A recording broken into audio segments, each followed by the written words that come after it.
Good morning, First Lutheran family. I'm Bob Waldron, your Council Chair for Administration.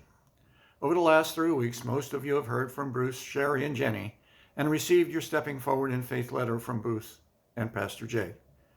I'm the last one to talk with you about this year's mission and ministry appeal. I'm not going to go over the items mentioned in the letter. They've been discussed in one of the earlier presentations. What I will talk about is what I call the open the door costs.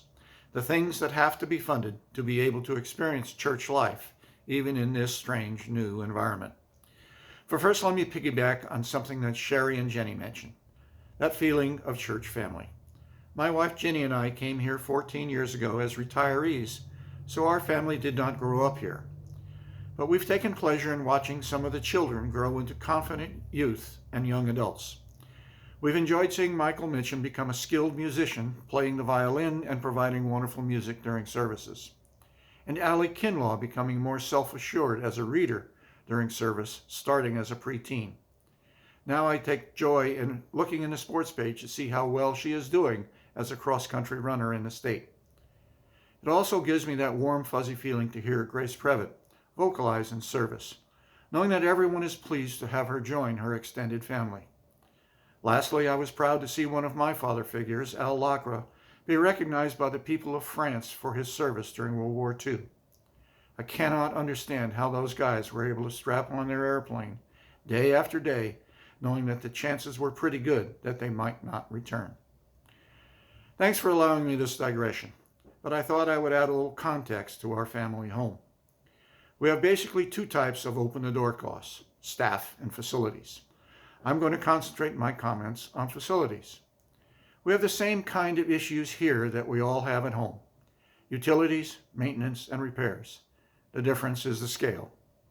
For example, last month's gas bill was over $5,000.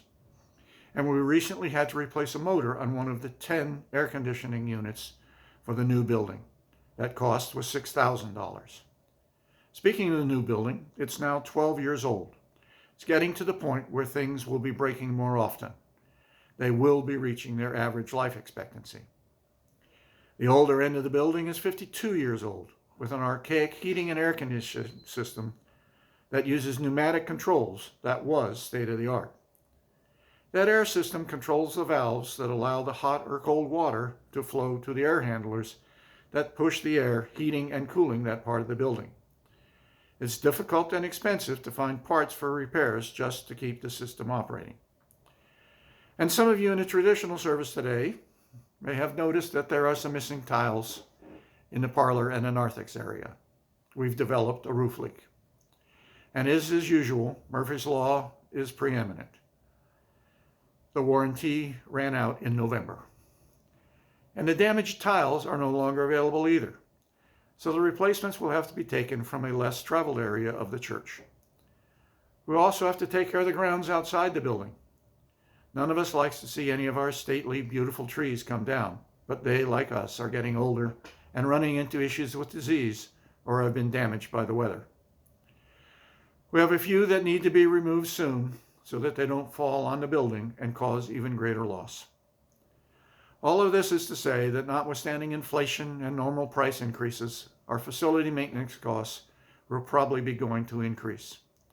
So as you think about lifelong faith formation, involvement with youth, participation in camps and retreats, and opportunities for fellowship and support for one another that Sherry and Jenny talked about, please remember that our family home needs love and care to be here for us to enjoy the benefits of being a church family. In closing, I ask you to please give thoughtful consideration to your commitment to stepping forward in faith. Thank you for your time.